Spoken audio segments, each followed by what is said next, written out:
A Human Perspective, Episode 4. Sealing the Reacher's airlock and leaving his ship behind at the Bacchus orbital was one of the hardest things Charles had done in a while. Sure, it was just a material thing, he realized, but that ship had been his constant companion, indeed his sole companion, for several standards. He remembered one time considering having an artificial personality glommed onto the Reacher's computer system. They were all the rage in UEE space, he understood, but he decided against it. The Reacher had a personality all its own, and he was going to miss it. Besides, a human personality would have annoyed him, artificial or otherwise. They had given him just 2 hours to gather his things and report to a Banu yacht in its own mooring at the far end of the orbital's docking ring. Leishtu apologized as best he could for an alien who neither understood why Charles was upset in the first place, nor the whole concept of an apology either, for that matter. "It's not your fault," Charles had tried to reassure him over the vidlink. "Charles Grissom, no meaning breach acquaintance in any way," the Banu tried to explain, but it was clear the alien was baffled. Charles eased it over and was sure he left Leishtu confident that he would perform the mission well and be glad to work with him again. Banu hate to disappoint. Porters startled him as he exited the Reacher. Who sends real-life porters for luggage anymore? If he'd known they were coming, he might have packed a few more things. They grabbed his couple of ragged duffels and led him on their way to the more exclusive part of the spaceport, where their yacht, the Julia, waited behind velvet ropes. Tarili Foodstuffs was spending some major money on this thing, Charles thought. Porters? A yacht? What did this Hashween thing taste like, anyway? Ambrosia?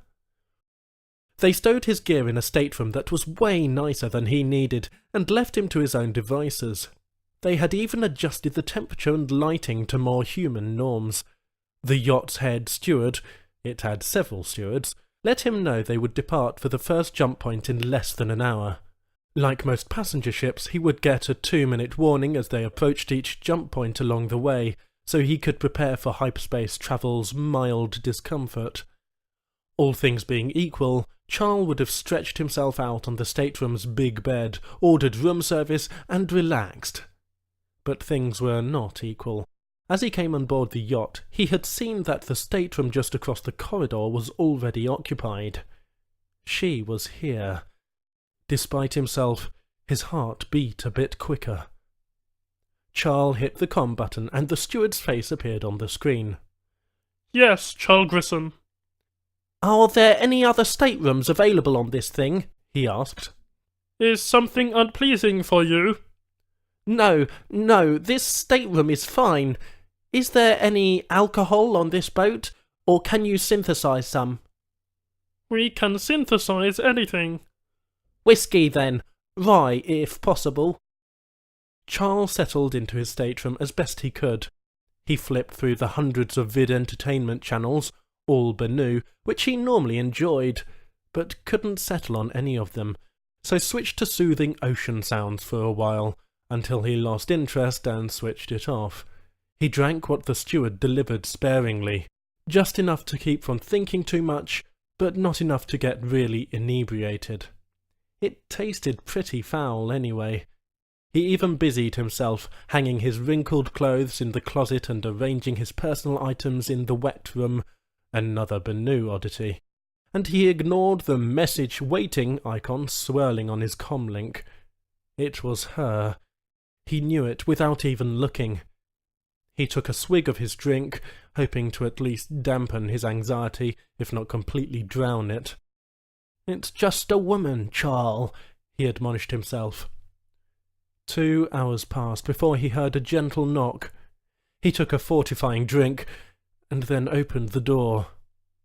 "Oh, hello," Angela said, turning back from her own stateroom door. "I thought you weren't going to answer." "Hello," he responded awkwardly. "I thought we should discuss the mission while we have the time." He had forgotten what a woman's voice even sounded like.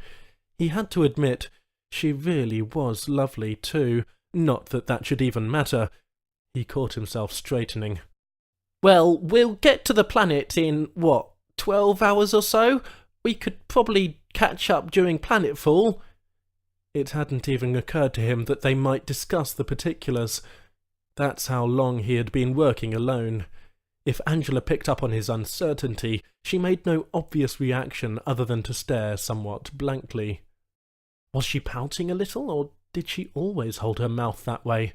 Charles couldn't tell, but when she didn't respond for a moment, he figured he hadn't made himself clear. "Yes, we should discuss things," he clarified, and her smile lit up the dim corridor. "Can we meet in the lounge later for dinner?" she asked. "Well, let's just meet in the lounge," he answered. "In an hour?"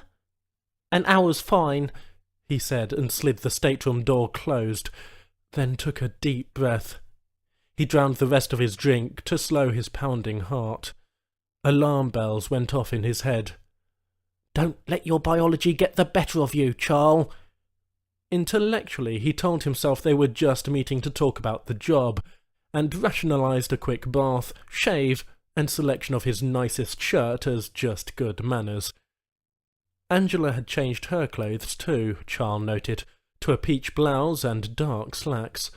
Of course, they were alone in the yacht's lounge, since they were the only passengers, placed at an all-too-tiny table. The Banu stewards were well versed in human accommodation, bringing water, even providing silverware, but it appeared they hadn't got the word that this wasn't a dinner. "Thanks for seeing me," Angela began, putting a napkin in her lap.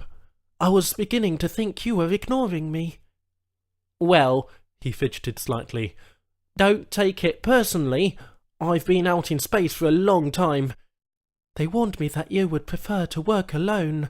I hope I am not an inconvenience for you." "Not at all." Their salads arrived, mixed alien greens, some bitter, some sour, but certainly edible. Charles picked at his for a few minutes as the stewards passed to and fro. "I have a preliminary readout on the Hashween's blood chemistry," Angela began again, and Charles was glad to continue the professional portion of the evening. "It's not dissimilar from several other livestock animals, like the Brundine and the Gisbert." "What's a Gisbert?" he asked. "How long have you been away from UEE space?" she asked amusedly, and despite himself, he found her good humour infectious. "Quite a while, apparently," he admitted, and Angela sipped her water. "Where are you from?" "I'm Tehran." "How long have you been with Tarili Foodstuffs?" "I started with them right out of university. I interned there." He did the math. She looked to be in the mid to late 20s, so that meant she had been with them at least 5 years or more. "So you were part of the big Boventine rollout. I helped Tarili out on that one," he mentioned, hoping to impress her, but she wrinkled her brow and shook her head slightly. "No, I wasn't part of that merger," she said tentatively, to which Charles chuckled a bit. "Boventine's a product, not a company," he corrected. "Oh, yes, of course," she said, snatching up a menu. "Have you decided on something?"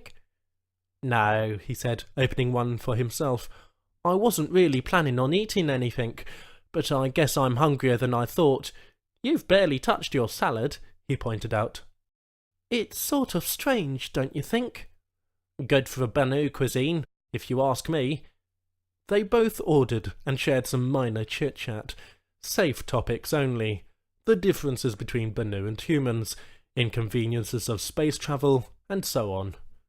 Charles devoured his meal, but he saw that Angela just nibbled at hers. Was he making her nervous, he wondered? "So, have you actually seen one of these Ashween up close?" Charles eventually asked, glad to have another whiskey in hand, courtesy of the steward. "No, I haven't," she answered simply. "I just thought they might have put one in a zoo or brought one around to your lab."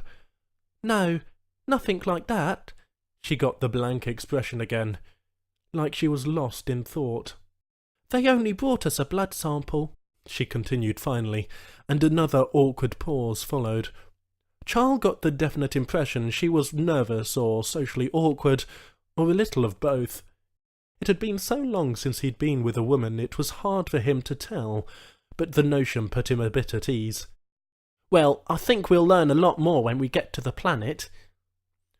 "I really should get back to my stateroom," she interjected suddenly. "I'm tired." "Oh, of course, I understand." Charles stood as she got up to leave. He remembered that much anyway. Surprised, since he fully expected he would have been the one to cut their conversation short. "Please, have a good evening." "Yes, thank you. Have a good evening too." He watched her leave the galley, and then remained for a while to finish his drinks as the handful of bemused stewards cleared their table. "Strange girl,"